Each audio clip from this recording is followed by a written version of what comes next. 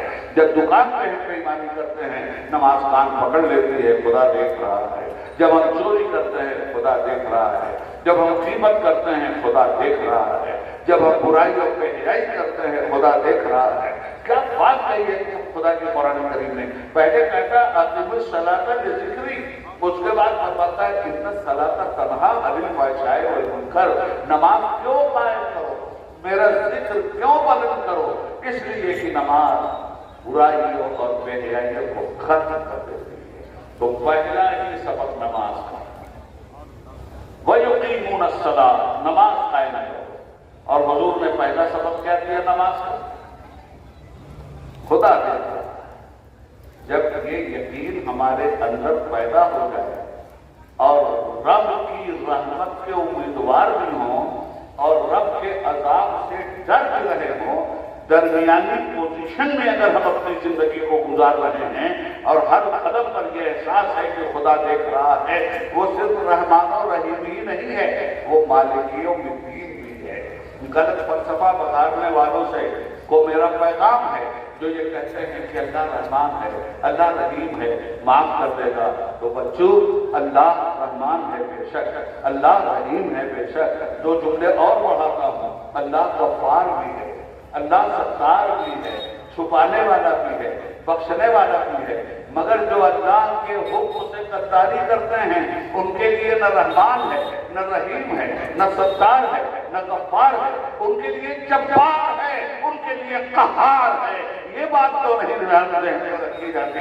رحمان ان کے لیے ہے جو گناہوں میں توبہ کر کے نادم ہو جائیں، رحیم ان کے لیے ہے جو برا راستہ چھوڑ کر کے سچے راستے پہ آ جائیں، ستار ان کے لیے ہے جو اپنے گناہوں پہ شرمندہ ہوں، دامن ستاری میں چھپا دے گا۔